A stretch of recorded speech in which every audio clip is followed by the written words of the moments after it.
Today's episode of the Nick Taylor Horror Show is brought to you by Diabolic DVD. For almost 20 years, Diabolic DVD has been the source for horror, cult, and weird cinema to customers around the world. Diabolic offers a one-stop shopping experience for all of your favorite labels, including Arrow, Synapse, Vinegar Syndrome, Severin, Mondo Macabro, Blue Underground, 88, and many more from all corners of the globe. So whether you're looking for the definitive version of Suspiria or trying to upgrade your crusty old DVD of Cannibal Holocaust, Diabolic is the owner-operated small business choice you've been craving. Shop online at diabolicdvd.com. That's DIABOLIK DVD.com. We're also brought to you by Deadly Grounds Coffee. It's the #1 choice of horror fans worldwide. Nothing starts your day or night better than a delicious cup of Deadly Grounds. Whether you're hunting ghosts or fighting the next zombie apocalypse, any one of Deadly's 30-plus roasts will bring you to caffeine nirvana with the richest flavor you've ever had. Whether you're craving their Hellhound Roast, Witch's Brew, Devil's Night Roast, or Sinful Delight, order online at getdeadly.com for easy and safe shipping right to your door. We know that once you go deadly, you won't go back. Join the deadly revolution today. Be bold, be different, be deadly. Deadly Grounds Coffee. Coffee to die for and zombie approved. Get some at getdeadly.com.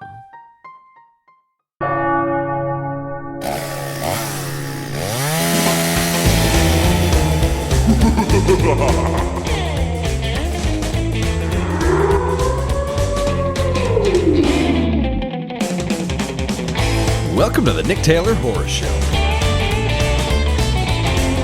So we're doing things a little bit differently this time around. On this episode, I have 4 very brief interviews with each director who made a film for Welcome to the Blumhouse. As a collaboration between Blumhouse Productions and Amazon Studios, Welcome to the Blumhouse is a slate of feature films that showcase diverse casts, female and emerging and diverse filmmakers with a focus on family drama.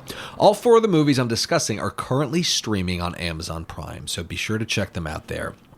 Amazon launched the initial 4 Welcome to the Blumhouse movies as double features back in October, while 4 additional Welcome to the Blumhouse films will launch in 2021. In this episode, we get a deep dive into 4 different perspectives on working within the Blumhouse system. Blumhouse is becoming a very exciting ecosystem for aspiring filmmakers. With their robust production slate across TV and film, Blumhouse is taking more and more chances on first-time directors and lesser-known voices. And in their Blumhouse style, they're giving all of their directors a ton of creative control, making them a brand that's really worth paying attention to. First up is Veena Sud. Veena Sud is a writer, producer, and director, perhaps best known for developing the television drama The Killing, now streaming on Netflix. Veena was also behind 7 Seconds and the Quibi horror web series The Stranger. Veena's Welcome to the Blumhouse movie is called The Lie, starring Joey King, Peter Sarsgaard, and I'm totally going to screw this name up, Mierille Enos. The Lie tells the story of 2 separated parents who have to navigate protecting their daughter after she murders her best friend.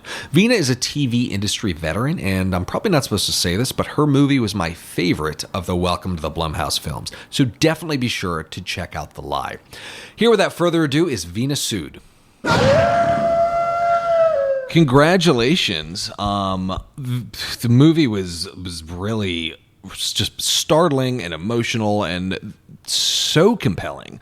And I feel like there's so many interpretations that one could make, and I feel like a lot of people, and I feel like this might be part and parcel with the Welcome to the Blumhouse series, but all of these familial tales, I feel like there's so many things that people could kind of project their own experiences into. But I'm really curious about how the idea came together, because it seemed to arrive out of some truth, either personal truth or something that you read in the paper. It was actually, the Lie was based on a German film called We Are Monsters. And my producer, Alex Madigan, had the rights to do an American remake version. And she let me see the film. I was blown away.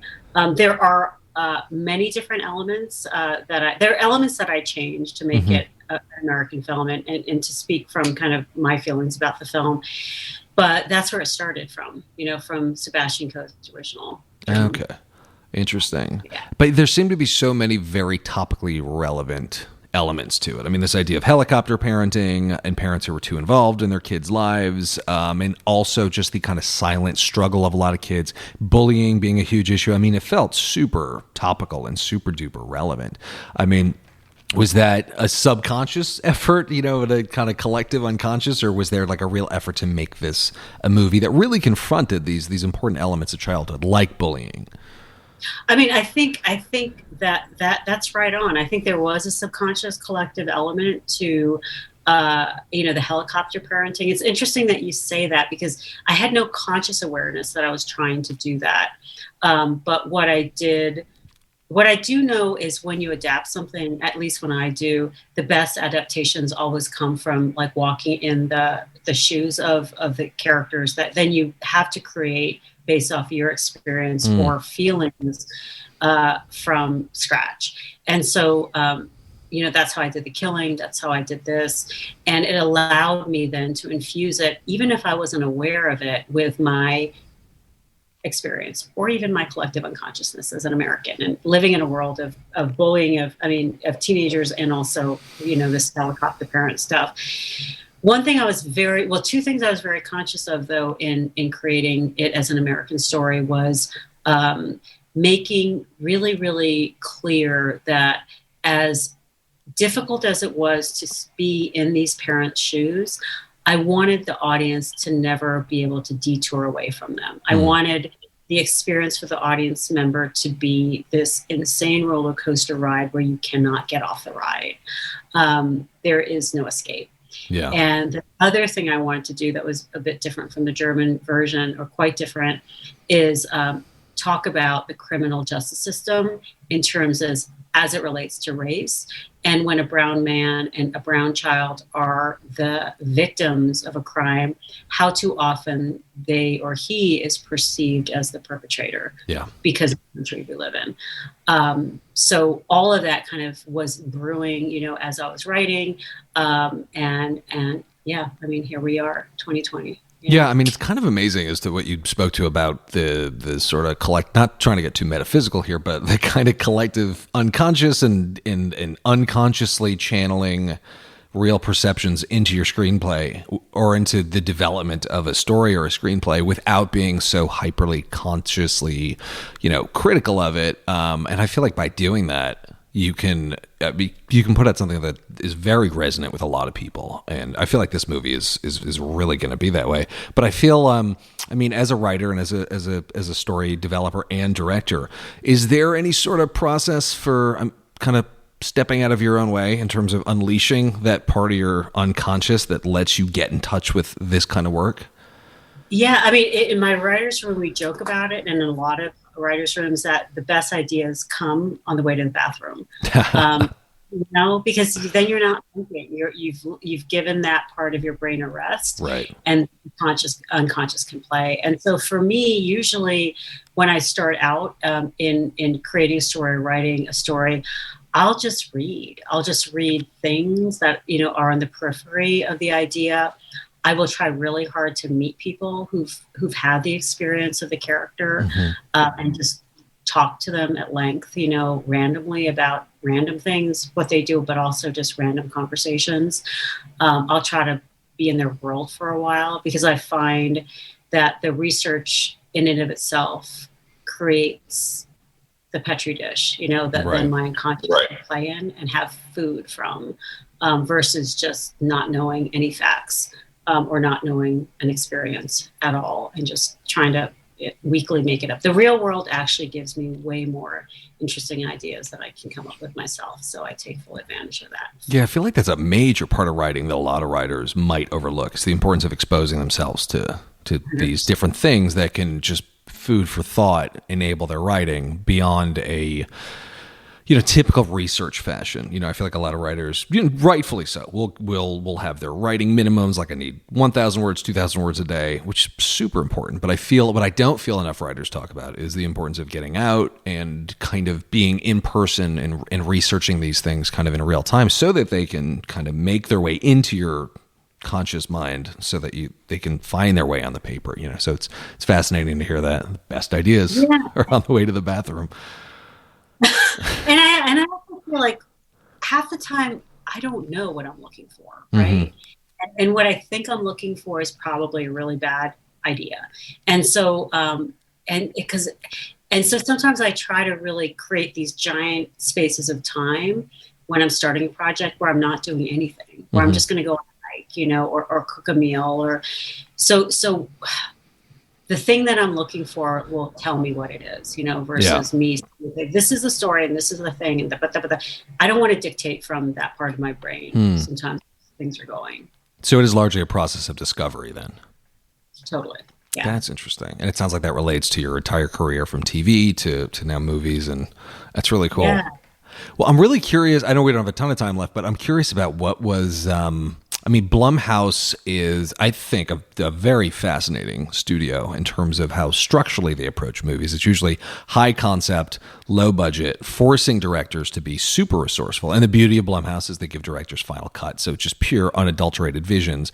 But there's something so powerful about this movie. I don't know if I would call it a horror movie. It's got horror elements, but, I don't know where to begin categorizing it, but it is very just emotionally gut-wrenching. But from what I can see, there were no, major special effects or anything. You were able to do so much just with the pure drama. And obviously you had fantastic actors too, which helped. But I'm curious, what were the kind of guidelines for working within the Blumhouse system in the context of Welcome to the Blumhouse?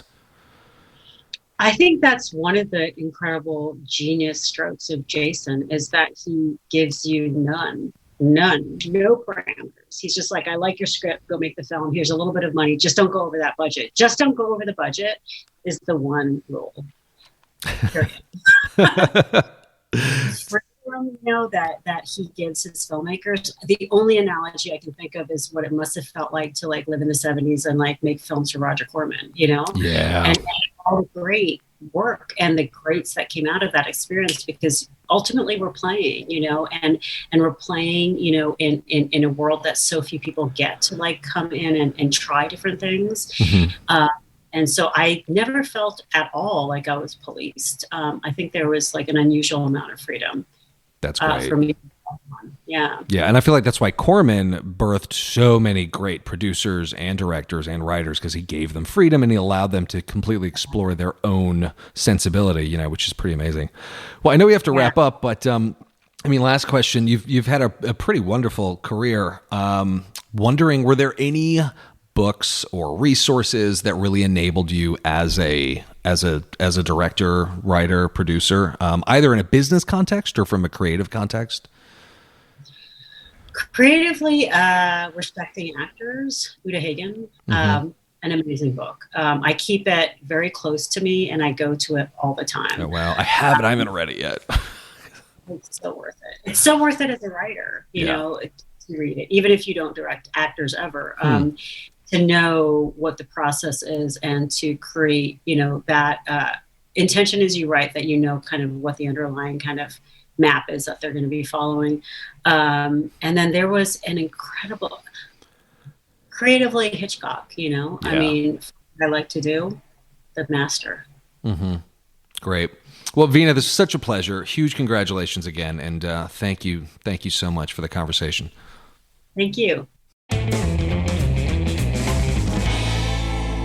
All right, next up are the Dasani brothers. Ilan Dasani and Rajiv Dasani are the brotherly directorial duo behind Evil Eye. Evil Eye is a horror thriller that takes place between America and India. Evil Eye tells the story of a young woman from a traditional Indian family whose mother believes that her new boyfriend is the reincarnation of a man who tried to kill her 30 years ago.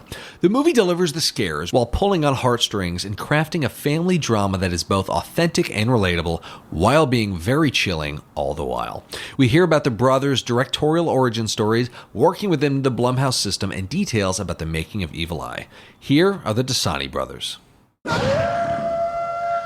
Hey guys, well, first of all, huge congratulations on Evil Eye. This is felt like it was a very personal story. Could you talk about the inception of the idea and how the movie came together and how Blumhouse got involved?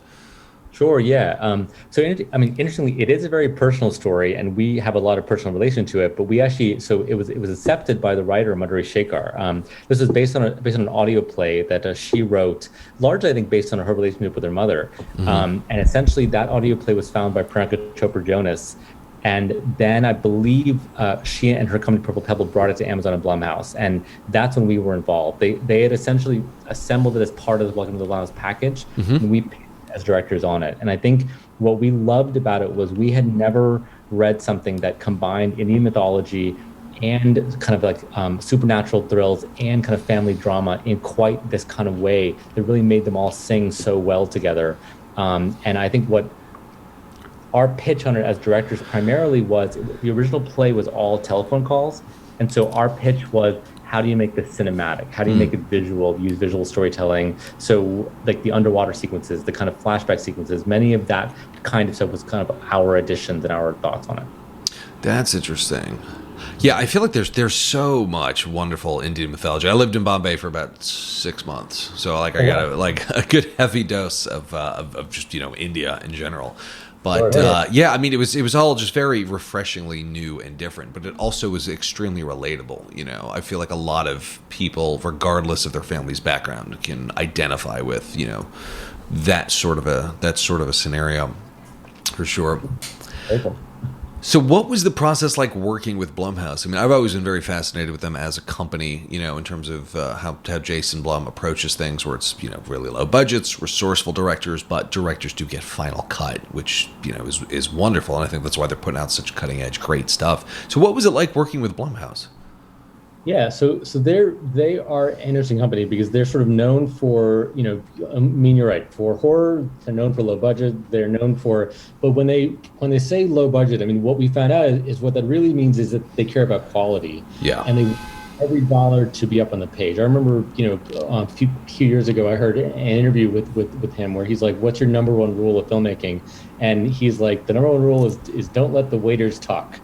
And basic point is that use that money for other stuff. Use it for the crane, or use it for whatever you need to get the quality, or the actors, or whatever it is. And I think that what was nice is that they definitely, like, whenever they would push us, it was all about elevating the film. They're like, what do you need to make this work? What, we think that it could be better if you do this. Like, and it was never mandated. It was always like, we just, you should think about, well, maybe if you did this, it could be better.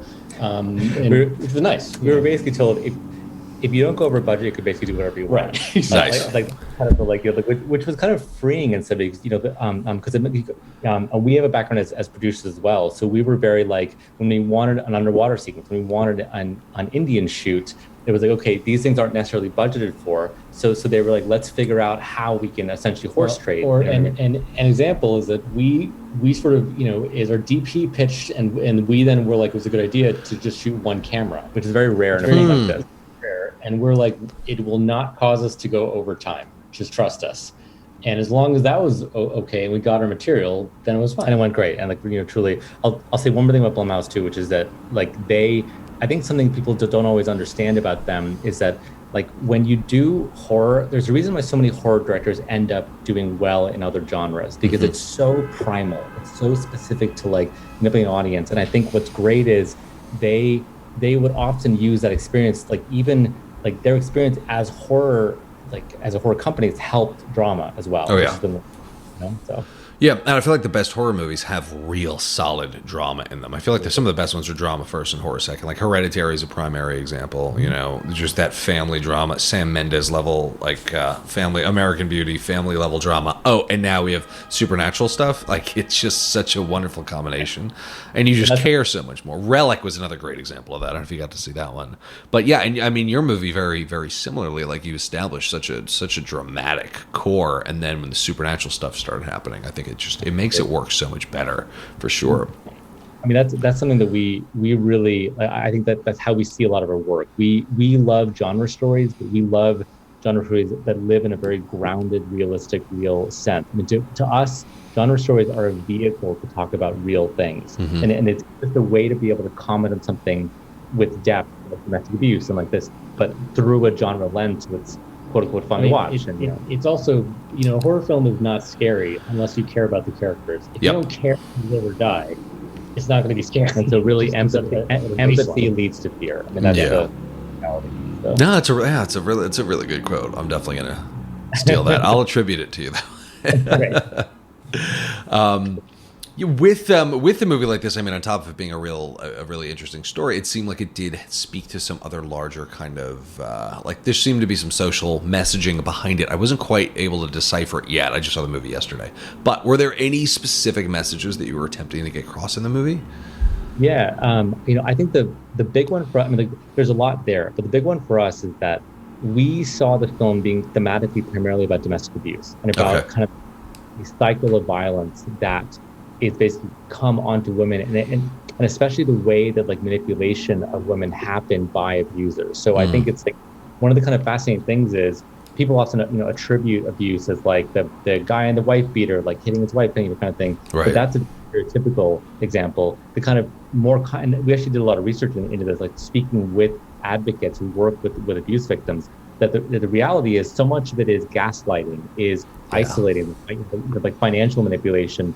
And, so the ways that Sandeep pays for her rent and kind of says, oh, you don't need your friends. Like these are microaggressions that are actually manipulations. Well, and also the way in which, oftentimes victims of this stuff don't always realize that they are victims. So you have Pallavi, who she doesn't even know that she's being, that she's being manipulated, and the fact that she has this sort of past with her mom, and her mom is sort of pushing her sort of one way, makes her go the other direction. And I think that there's this thing where you have the mom and you have Usha, and this movie is all about assumptions and about how these two women, they both assume one thing, they assume that they're right, and they assume one thing about the other, and until they both figure out that they're both right and they're both wrong at the same time, no progress can really be made. Yeah. But the final thing, that ultimately the cycle of domestic abuse, I think, is mirrored in the cycle of reincarnation. So that's what the best genre films do. They take a genre concept as a metaphor for a real concept. So District 9, the aliens represent apartheid. Yep.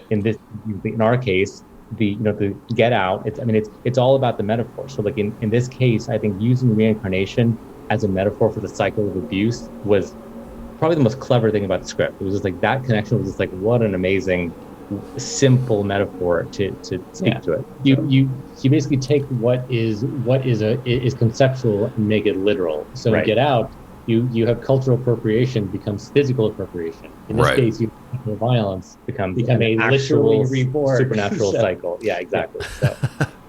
Yeah, it's pretty fascinating. And I think one really interesting thing about Welcome to the Blumhouse is that these are all family movies. They're all about families, and sometimes some of the worst horror can come from one's own family.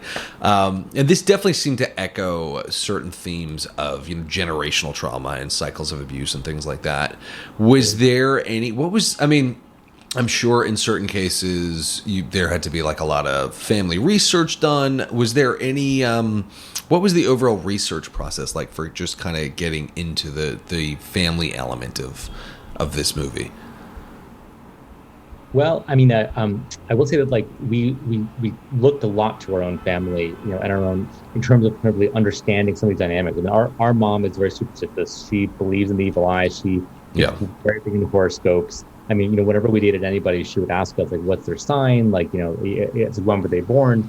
And so in that sense, there's a lot of personal stuff, but I think also leaning a lot on the writer, because she based a lot of the kind of themes on her own family. So we would call her a lot just to ask her, but also just the actors actually brought a lot to the table. Sarita has a daughter and talked a lot about that relationship, and obviously Sunita has a mother, and just they often would have suggestions about, I think it'd be more real if I said this, or if we did it this way. Sarita, she would talk about how, that if my daughter were in trouble and she just wasn't, listening to me, how would I actually react? Would I shout? Would I try to talk to her? Would I negotiate?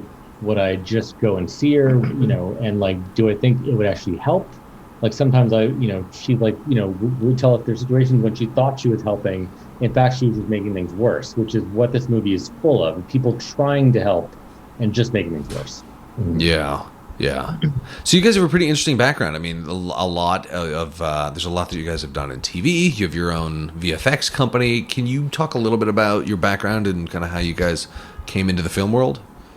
Yeah, I mean, we both moved to LA in the 2000s. Rajiv went to film school. You know, I sort of worked in the industry in various sort of jobs on set and in production companies, and we got into visual effects basically because we wanted to learn about it and also have this sort of power over our own films. Really, Yeah. We got into visual effects because we needed to pay our rent. That's the question of why. And that basically was also a way that, you know, it's a way when you're early in the industry, it's just hard to get anywhere.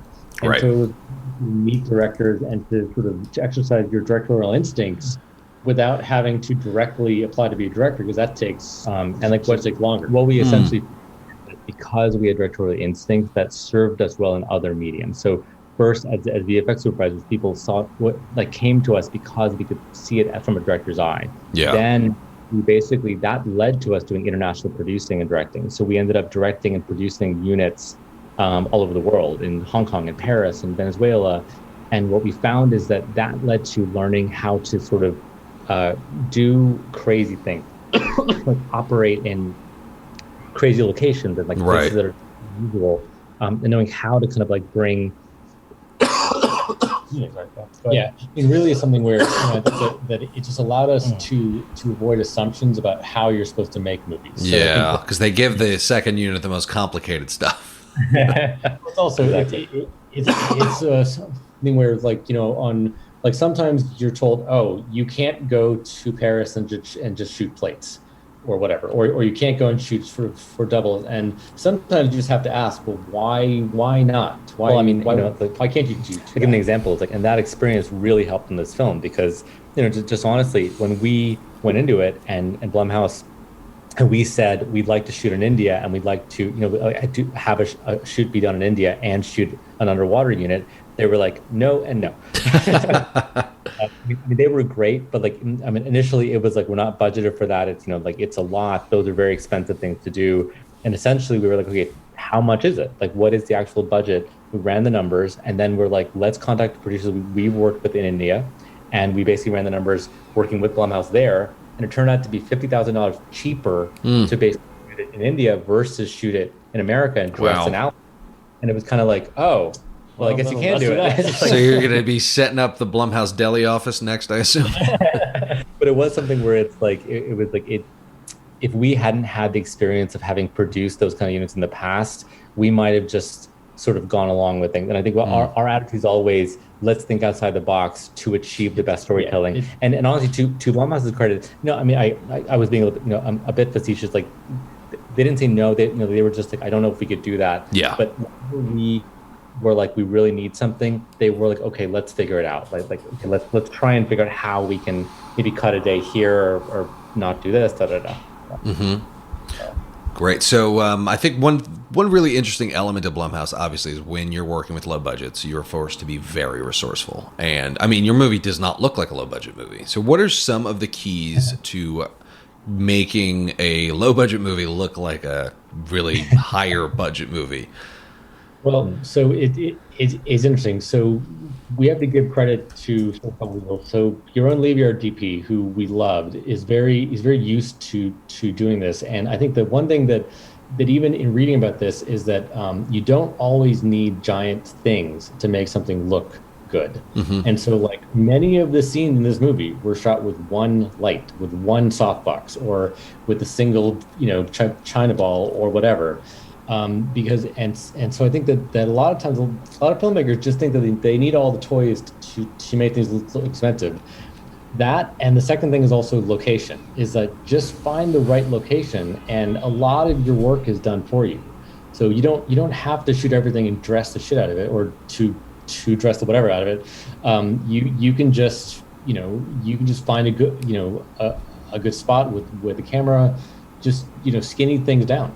And like, for example, I mean, like the Indian unit as an example, I mean, that was shot with basically no lights, just following someone around with a very tiny crew in India. And yet, because it's so full of light and culture, it looks really expensive. Mm-hmm. And I'll add more thing is that inevitably, if you look at a shot and you're like, I want to do that, but I'm sure that they had some expensive rig. Sometimes it's worth just looking on YouTube or Google or whatever to see how things are done. Like example, 90% of the aerials in this movie were shot with my $800 drone. Whoa. that I just was like carrying with me, and anyone can buy this. This is from Best Buy. Whoa. And if those aerials, they look great, but They do look great, and it really boosts the production value. Yeah, exactly. Yeah, and a lot of it's knowing that you shoot at sunset or sunrise. Like you sort of there's very basic tricks to making shots look amazing. That it's just they don't about cost anything. Yeah, Great. it's about timing. And so in that sense, like it is. That said, though, we had an amazing crew, and the production designers had a lot of work. I mean, it was like dressing those locations were not simple. You know what I mean? Great. Well, guys, huge congratulations. The movie was really fantastic, and thank you for doing this interview. Pleasure talking to you both. Thank you. Yeah, thanks for it. Yeah. Moving right along here, next up is Emmanuel Osei-Kuffour. Emmanuel is the director behind Black Box, a thriller feature starring Mamadou Athie, Felicia Rashad, and Amanda Christine. Black Box tells the story of a single father who awakens after a car accident with no long-term memory and a vacant memory of his past life. After undergoing an agonizing experimental treatment, he begins to unravel the truth behind who he really is and the implications that this will have on his young daughter. Black Box effortlessly interweaves elements of thriller, sci-fi, and horror with a compelling family drama at its core, all of which is complemented by deeply compelling performances by the cast. In this interview, we hear Emmanuel discuss what it's like working for Blumhouse, lessons learned from his first feature, and much, much more. Here is Emmanuel Osei-Kuffour. Emmanuel, how's it going? It's good. Good. Great. Thanks for having me, Nick. Of course. So, first of all, huge congratulations on Black Box. It straddled so much territory. In some cases, it kind of felt like a Black Mirror episode. Also felt just like, good old horror movie in certain cases, but also just had a lot of thriller elements. And it was also a family drama. I mean, it's just so much interwoven into so much else, but felt like a very cohesive whole on top of everything. So huge congratulations. Loved every minute of it. It was really great. Thank you. So this is your directorial feature debut, is that right? Yes, it is. So what was it like? Well, first of all, what was it like working within the Blumhouse system? It was incredible. It was really incredible. I remember when I had my first meeting with Blumhouse, they met with me after they saw a short film of mine called Born With It, which was my thesis film at Tisch. Mm-hmm. And I just remember being in that lobby and seeing, I'm not sure if you've been there before, but inside They had this wall of directors, and many of which had their first shot at Blumhouse. And so I imagined that I'd be on that wall, and I dreamed of it, didn't realize that that would actually be a reality, so a few months later. You're on the wall now. I would imagine I'm on the wall whenever we get back to normal. Yeah, right. But yeah, it was incredible working with them because they're an artist first company, right? And so they hired me for my vision and for my sensibility. And they encouraged me to lean into that as much as possible. Yeah, I feel like that's one of the great things about Blumhouse. I mean, following in the Roger Corman tradition of, super low budgets, but with the low budgets comes a lot of ownership and responsibility. And I mean, I think that's why Corman bred so many of the best producers, directors, and even actors, because he gave them so much freedom and responsibility. So they came out having so much, being so hands-on with so many elements of filmmaking, but also with such clearly defined visions that Corman gave them. And I feel like Jason Blum is doing the same thing by giving such creative control over to the directors and, final cut for, in certain cases, people with who are doing their first feature. I mean, it's pretty exciting, I mean, yeah. It seems like it's got to be a great system to work within for sure. Yeah, it was incredible. So how did you get involved to begin with? I mean, how did the film come together? Yeah, so they saw that film, Born With It, and I had a general meeting. That's what they do in LA when people meet you. Yeah. You just kind of shoot the breeze. And I got along really well with the executive that I met with, and she suggested that, I might have a unique, take on a horror film or a thriller film within me just because of just the way I approached the dramas that I had made prior to that. Yeah. And so she sent me Black Box. I remember responding really, really, like I read it like at 11 p.m., in Texas, back at home in Texas, and just felt like I shouldn't have read it that night because it's, the backwards creature that appears in it. It's just really chilling and unsettling. But I also remember just being really drawn to the family drama elements that Stephen Herman put in his original script. Yeah. And as I was thinking about what my take as a writer would be and as a director, I always try to find my personal entry point. And so I thought that, I thought Nolan's devotion to his daughter was incredible. And that's what really drove the story. But I thought there was also an opportunity to tell a story about a man that just made deep mistakes, just deeply flawed, and he gets a second chance to be a better father and a better man. Yeah. For the sake of his daughter. And it's something that I had seen happen to loved ones, family, friends. When they become parents, they suddenly become the best version of themselves. Right. And in many ways, having a child is, transforms you. You know? And so they loved the take, and they loved the idea, and so we developed for a few months, and then I went into production early this year. Wow. Yeah, I feel like I think one of the really interesting things about this whole Welcome to Blumhouse series of films is the fact that they're all revolved around family and family dramas and family issues and things like that. Because I think that there's just so much emotional poignancy in there and so many relatable elements, within that. So that was interesting that they chose family as a theme to do all of these movies around, Mm-hmm. Mm-hmm. So how long did the movie take to shoot? So we shot over 18 days. Whoa, that is not a lot of time. Which is very for your listeners. 18 days is really, really, really tough. Wow.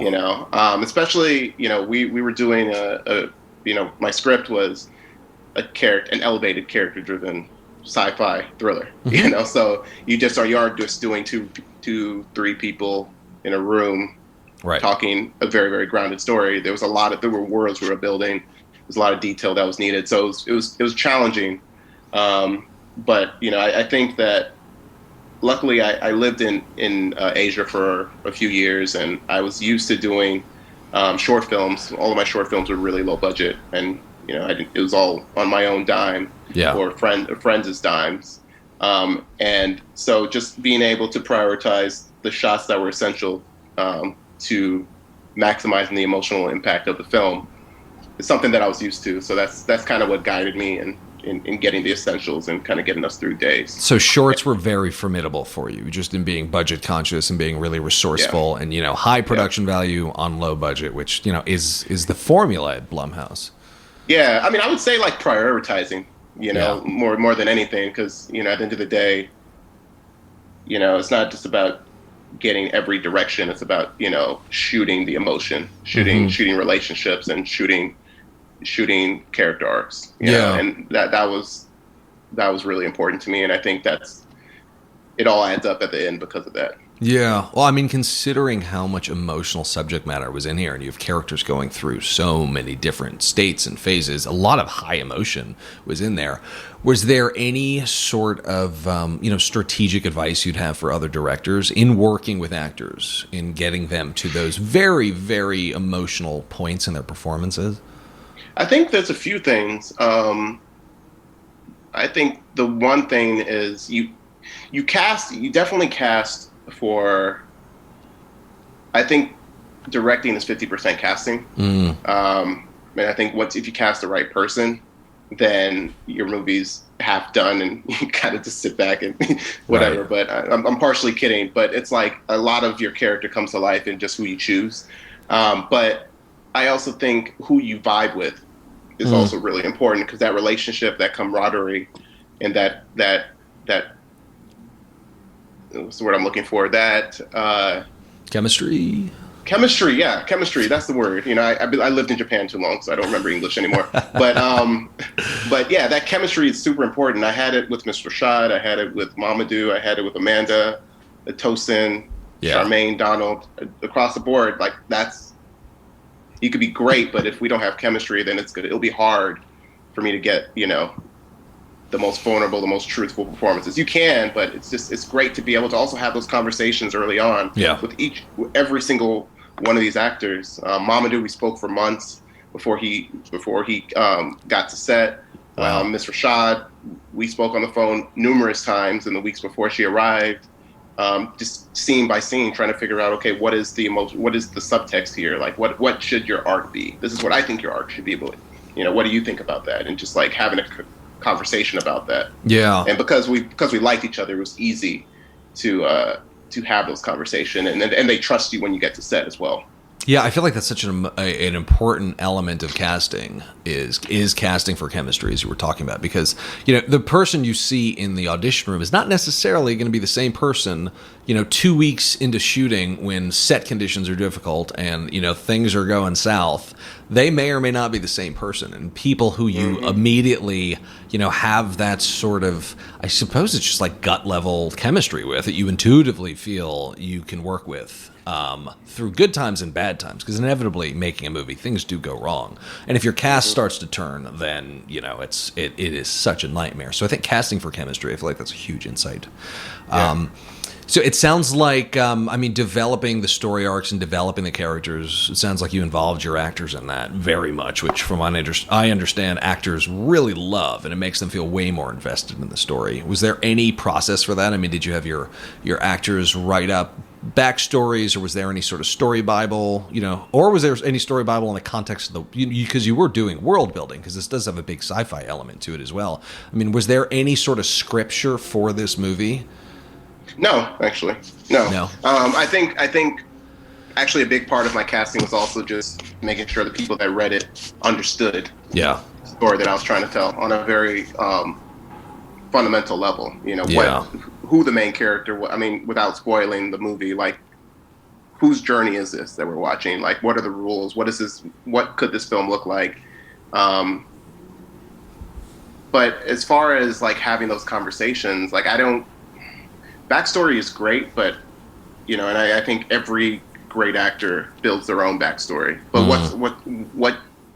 what they deliver in front of the camera is more important. Yeah. And so being able to, like, I asked each of them, so in what way do you like to work? Do you like objectives? Do you like me to just give you facts? Do you like to do you like us to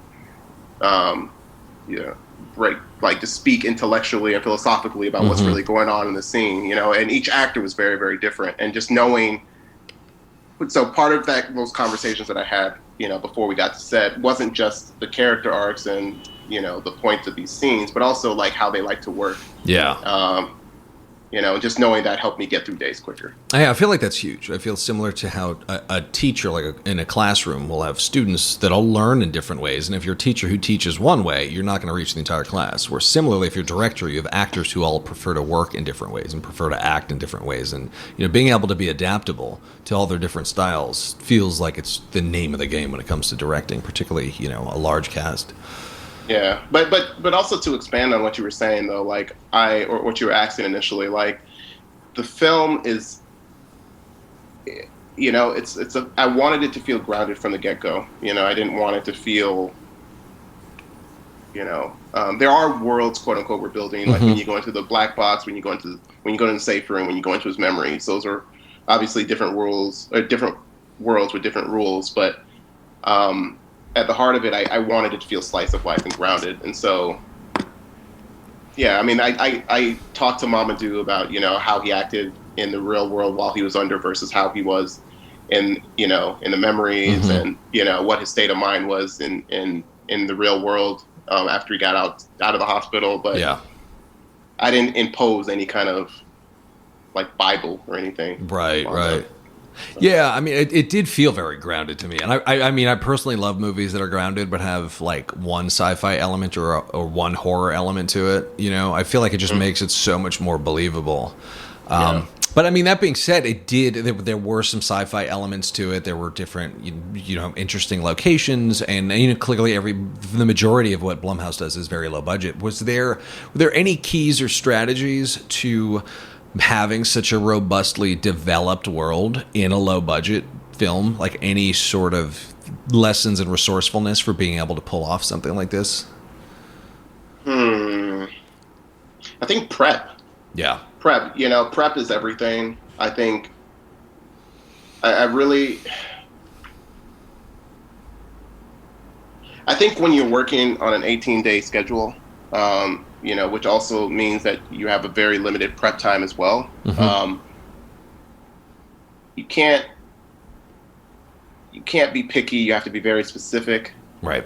You have to be very clear. And so I think like in prep, moving, in one thing I did learn is, just really, it's worth it to come into prep with like a very, very clear idea of what you want in locations, what you want in production design, what you want in props or wardrobe. And that way, you're not micromanaging all these departments, but you're giving them ideas that helps put them in your head. Right. But you don't have as much time to brainstorm or experiment or play. You kind of have to just know exactly what you want. Yeah. From the get-go. And the more time you put into prep to being able to articulate what that vision is with references, with examples, the quicker you're going to get what you want. Yeah. And I think that's essential when you're working on an 18-day schedule. Yeah, of course. Yeah, what was that prep process like for you? It being your first film and all, with a pretty substantial studio. I mean, were there any, in terms of prep, was there any protocols or strategies that really, really were helpful? But beyond the classic elements of like, looking at the subtext of your script and working with your actors and storyboarding and all of that. But were there any elements of your preparation process that were particularly helpful that came in handy? For me, that's it. Because you like, I'm not evading in any way, but like, I really do think that the arcs of your characters and the emotional subtext that's happening in every scene is what dictates why you choose a location, why you choose certain elements that are going to be on camera, because you're trying to, at the end of the day, that's all you care about, is evoking the emotional experience that is needed to get people through this film. That's why people are leaning in, and so that was for me, like that's what I poured all my energy into when I wasn't, scouting for locations, wasn't auditioning local actors, when I wasn't building shots with my DP, when I wasn't talking to visual effects. Like, that was where I spent most of my time. I think at the end of the day, that's all that matters, because you're always going to lose things. You're going to lose locations. You're not going to have time to do shots. And if you don't know the emotional core of every scene, then it doesn't matter how much prep you do. Yeah. Like, on a technical level, you can't adjust because you don't know what you're shooting. Right. So you need to really know the script inside and out, know the emotional beats, know the subtext, so that when things go wrong and things don't go according to plan, you can just regroup and immediately find a way to. And it's not if when things go wrong, it's when things go wrong, because they're always. You just never. It's not computer animation. You don't control the sandbox. Yeah.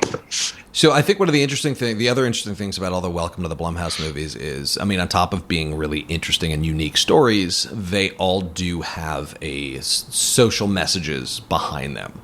And I just saw the film recently. I just saw Black Box recently, so I'm still trying to figure out what it was. But from your perspective, were there any specific analogies or metaphors or that were socially relevant to this story? Yeah, I mean, I'll let viewers, discuss more. But like, for me, this is about the second chance to be a better father. Yeah. It's about just how much on multiple levels, not just with Nolan and his daughter Ava, but when you see the film, you know what I'm talking about. But like, it's also about just how much will a parent do? How much will they sacrifice for the well-being of their child? Yeah. That's the message, that's the metaphor, that's the theme that is very relevant up until the last scene in the film. Like, if there's a thematic through line, that is it. But also with every character, including the character that you learn about later in the film. Like, it's the same thing with that character as well. So. Well, speaking of which, I'd be remiss if I didn't ask what it was like working with Miss Felicia Rashad. Oh, she's incredible. She's Yeah. incredible. I met her in Austin, Texas at ATX Television Festival a year before I started the film. And I was a fanboy, and she had this retrospective with Susan Kelechi Watson. And we're both from Houston, and so I was just like, oh, would you ever like to do a film in Houston with a Houston filmmaker? And I wasn't pitching her; I was just curious. Yeah. Because in that retrospective, that's all she talked about.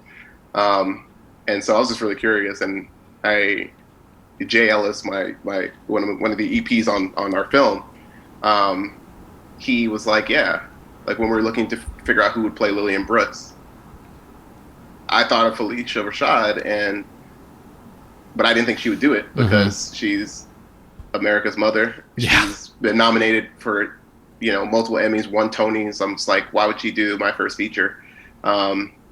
And he was just like, just write a letter, put your heart on the page, and we'll cross that bridge when we came to it. You did a handwritten letter? Not handwritten. I'm not that old school, but but I typed it up, and I led with the fact that I met her at ATX Television Festival, and she remembered, and she loved the script. She thought it was really smart and honest and emotional, and even though she had never really done roles like that before, she loved her journey in the film. And so we spoke a lot about who her character was, just how to dress her, how to, like, why she does certain things in the film, and what her motivation is, what's driving her. She's a mother, so she gave me a lot of insight into just what her character spine could be. But she was also just very humble, very kind, and like just super, super supportive of my vision, like just wholeheartedly supportive of my vision. Like we had obviously had a lot of conversations and discussions about, different directions we could go, but she was my cheerleader all the time. She gave me even off camera, she gave me a lot of insight into directing. Oh, that's wonderful. How to carry myself, and so it was great. Yeah, I mean, seeing her in the movie, it was just so nice to see her on screen again, because I feel like I haven't seen her in a long time, and she was everybody's mom growing up. You should watch This Is Us. She's great in that. I never watched that. Okay. Yeah. Maybe I will check that out. Cool. Yeah. But she brought like a real warmth to the character, which I'm not going to say anything else, but it was a very, very compelling performance. Yeah, I was really glad to see her in it. So that's super cool. I know we have to wrap up soon, but one thing I'd like to touch on is you spent a lot of time in Japan, and it seems like culturally Japan is very meaningful to you. And I was wondering if there are any specific kind of, either artistic lessons that you observed from the Japanese culture that contribute to your directorial style, or just, your overall artistic sensibility. I mean, what does Japan mean to you as an artist? Wow. That's a very deep question. It's like, that's a very deep question. It's funny because most of my favorite films are Japanese films. And so indirectly, like, my films have been influenced by the films that I love. I'm a huge fan of Hirokazu Koreeda, who did this film called Shoplifters that was nominated for an Academy Award a few years back.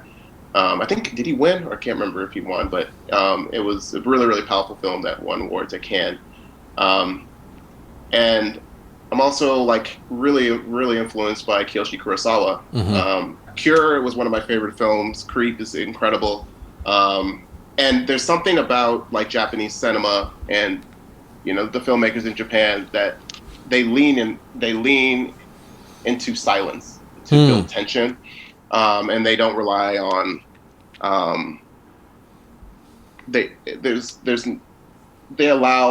they allow things to be said in silence, you know? And so scenes feel very intentional, very subdued, and just very weighty. And so I think not only in Black Box, but in all my films, I think that that's something that I really lean into, and it's something that I'm drawn to as a filmmaker, because I just think that more is said when you don't say anything. Yeah, of course. And in this film specifically, I really wanted to make use of quiet tension and really build the suspense, especially in those memories and so forth. So yeah, I feel like that's a huge lesson is the idea of leaning into silence. Yeah, very cool. Yeah. Well, Emmanuel, this was really, really great. Thank you. What last question? What is next for you? I'm working on a supernatural horror miniseries, which hopefully I have to talk about later at some point. But that's what I'm writing now. I'm working on the feature version of Born With It, which is that short that I mentioned. And yeah, those are the two primary things at the moment. Very cool. And can people see Born With It online? Is it easily accessed on YouTube? Yeah, you could Google it on YouTube or search for it on YouTube. Perfect. Or you could go to my website as well, emmanuelok.com. Okay, perfect. Well, thank you again, and huge congratulations on Black Box. Thank you. Thanks, Nick. Thanks for having me.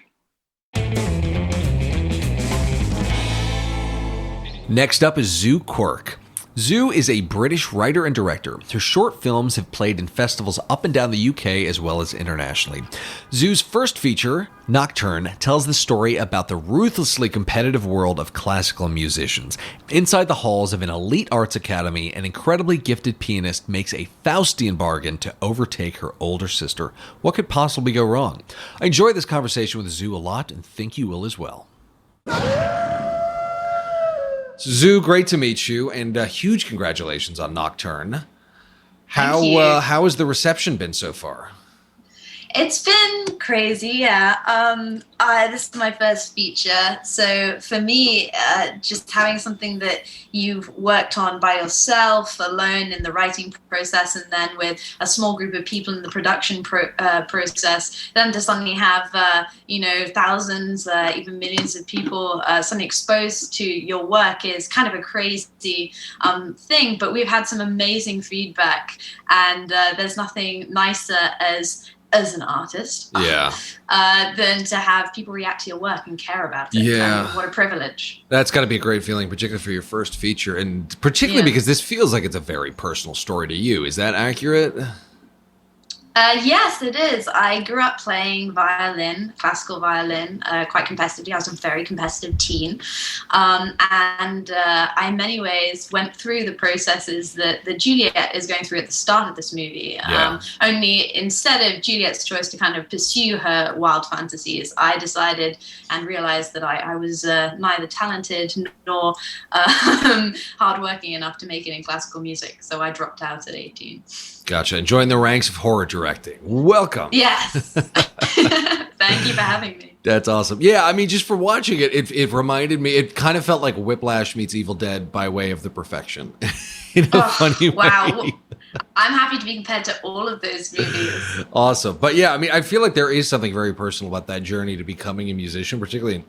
I mean, I've never been a classical musician at all, but I know that it is such a rough road. And I feel like it lends itself to horror. I mean, that's what The Perfection was about. Whiplash wasn't quite horror, but borderline, in a big way. But just music and the pursuit of music. I feel like there can be something maddening about it in a way, and I feel like it lends itself to real psychological horror. Yeah, I mean, there's a reason that the deal with the devil narrative is so pervasive in the world of music. Yeah. You find it everywhere in jazz, particularly early jazz musicians of the 20th century. Yeah, like Robert Johnson at the Crossroads. Exactly. And then in classical, you've got Paganini, you've got Tartini, who's mentioned in the movie. Thomas Mann wrote a wonderful Dr. Faustus, where a German composer, Leverkuhn, I don't know if I'm saying that right, gradually succumbs to kind of a syphilitic madness that is kind of supernatural in origin, potentially.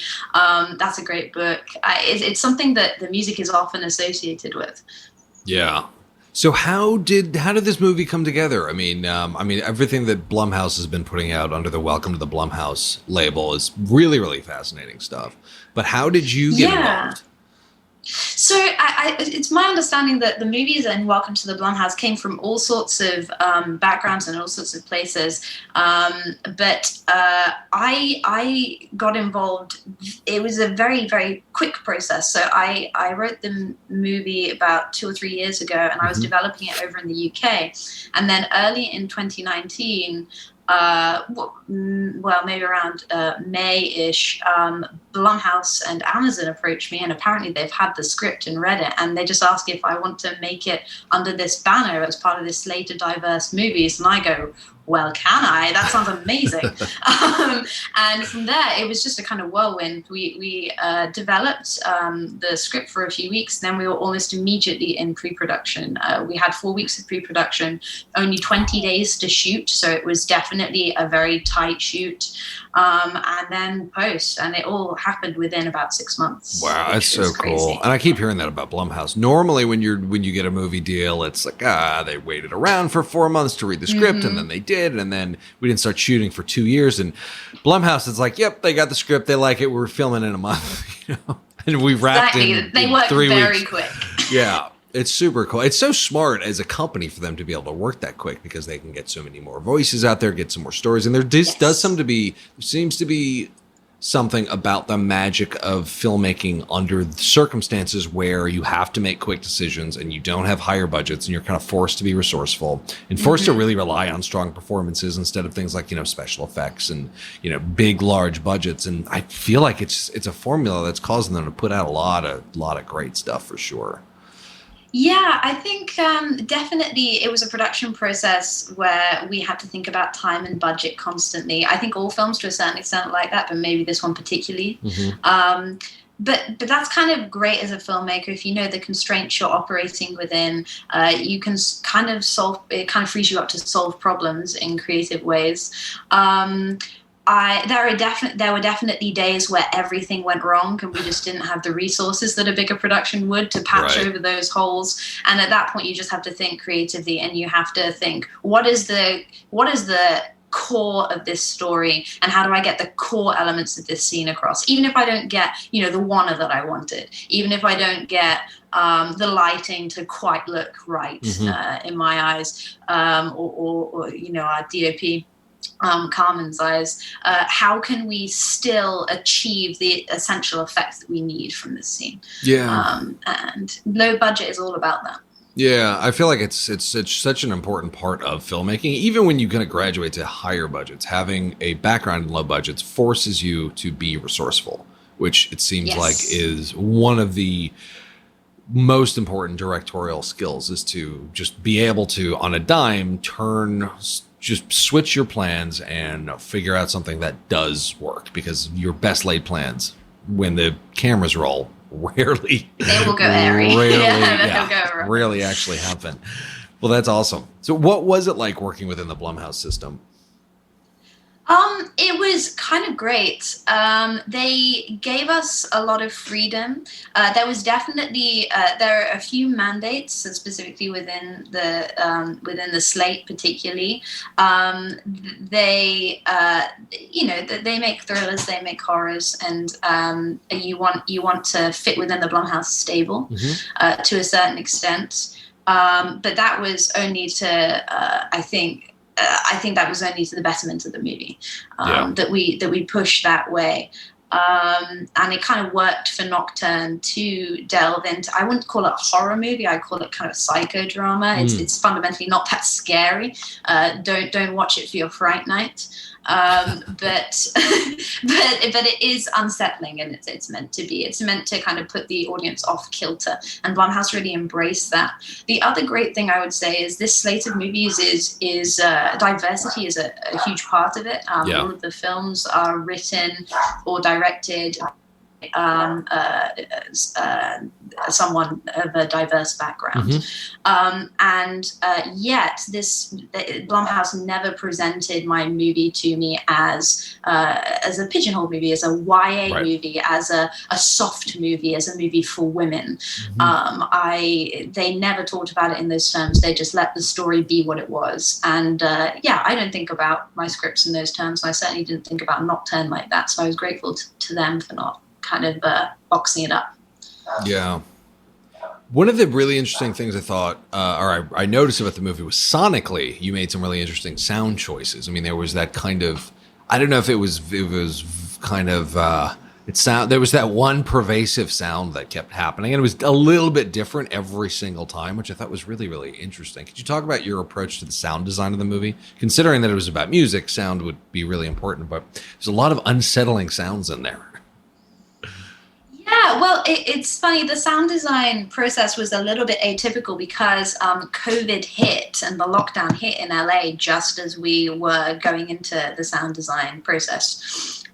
So we had to do everything remotely, which was a shame because we didn't all get to be in the same room on the stage or anything like that together. But in terms of the overall soundscape of the movie, there was a version of Nocturne musically, which could have been very classically dominated. And we could have used classical music all the way through the film. But I really wanted to avoid that. One of the central kind of dichotomies of the movie for me is that you've got these very young kids who should be listening to rap or electronic music by all rights are instead playing this very arcane classical, which is hundreds of years old in some cases. Right. And I wanted to reflect that in the soundtrack. So our composer, I deliberately approached Elizabeth Bernholtz, a Gazelle twin, who is a British electronic composer, to do our score for us. And the result is this very atonal, clashing soundtrack that really clashes with the classical that's diegetic in the movie. Yeah, it was pretty interesting to hear the juxtaposition between the classical music and what your composer put together. Yeah. So it seems with a lot of the other titles under the Welcome to the Blumhouse label, a lot of the movies have a kind of secondary social commentary to them, and it's not always immediately apparent. So I'm wondering, when it comes to Nocturne, is there any either intentional or unintentional social commentary that occurred, or any larger messages? Well, I'd love to know if there's any unintentional social commentary, and I hope someone brings some to my attention at some point. But yeah, there's definitely things that I was trying to say with the story. It's mostly about young people and the way we approach arts in the modern world.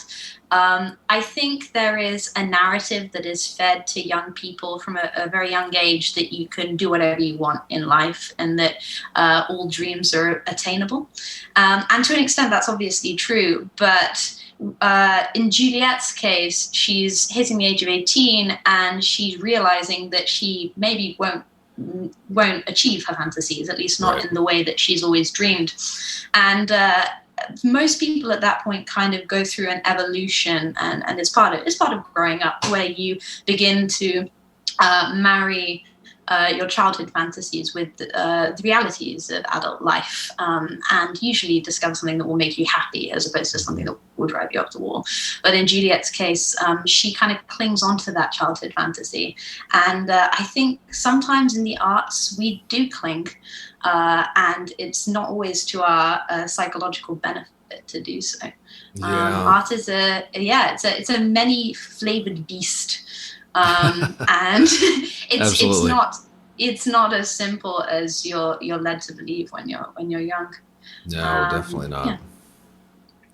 Well, the performance from Sydney Sweeney was pretty amazing. I mean, she went through such a spectrum of different emotions, from madness to sadness to just, spoiler alert, evil. But what was your process like working with her to find these very dark places?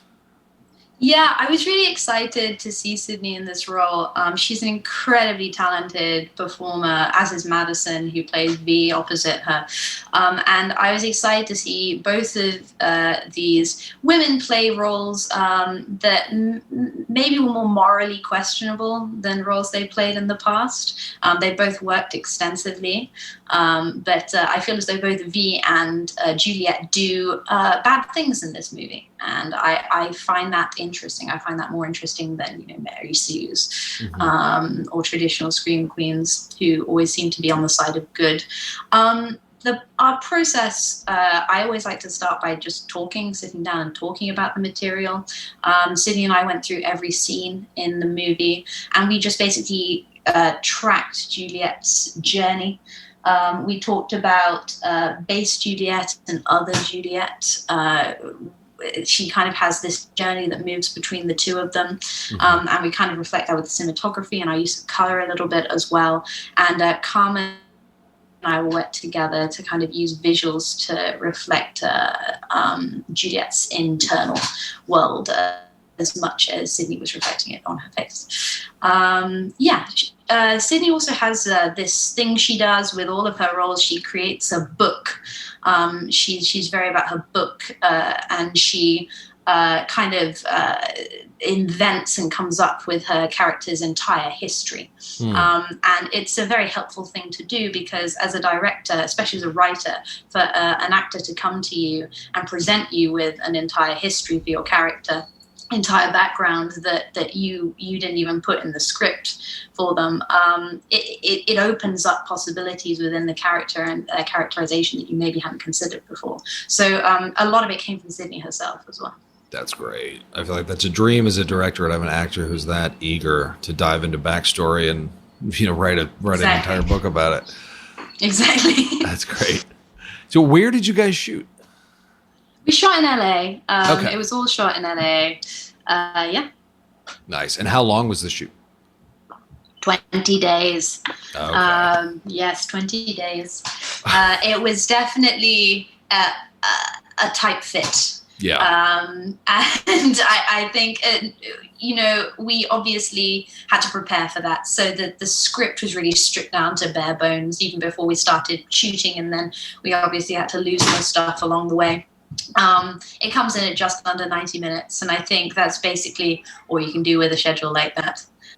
So you have a history of doing shorts, and I've heard a lot of directors say that doing a short is like a sprint, right? You can easily stay up 2 or 3 nights in a row, but with a feature, it's a whole new ballgame, when it comes to how taxing it is. And a lot of first-time feature directors will overlook the importance of conserving their own energy when it comes to approaching their feature, because a feature is a marathon where shorts are, little sprints. So was there anything that was helpful for you in terms of conserving your energy and being able to have the endurance to get through a feature, considering that this was your first one? I'd say coffee played a large role in my survival of the production process. No, I mean, it's always going to be tough, and it really is a trial by fire shooting your first feature with only 20 days on a $4 million budget. But I was fine, and the reason I was fine was because filmmaking is a team sport. It wasn't just me; it was our wonderful heads of department. It was the people at Blumhouse, the people at Amazon, our fantastic producers, Matt Myers, Lisa Bruce, and the entire cast and crew. Everyone is turning up every single day to try and create something together, and you draw energy from that. And when things aren't going quite right, or when it's the end of the day and you just can't figure out the answer to a problem, if you have a great team around you, people will help you. And everyone is trying at the end of the day to make a good movie. And if you allow people to help you, I think that is a key to not only having a creatively fulfilled cast and crew, but to your own happiness as a director on set. At the end of the day, the director is possibly the least skilled person on the set. The director is just a communication device between all of the departments. And often there are answers there. If you can't provide them yourself, you just need to listen hard enough. That's great. Well, Zu, thank you so much, and huge congratulations. Any parting advice for all those aspiring horror filmmakers out there?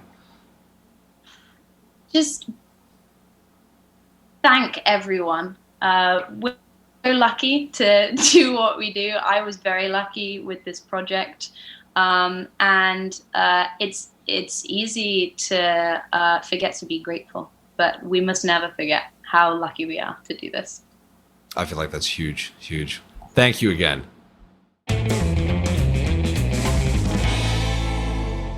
All right. Thank you guys as always for listening. If you enjoyed this episode, why not share it with your friends and family on social media? Don't forget to follow the show on Instagram at I'm Nick Taylor. That's I am Nick Taylor, and on Twitter at the same handle. Thanks again for listening to the Nick Taylor Horror Show.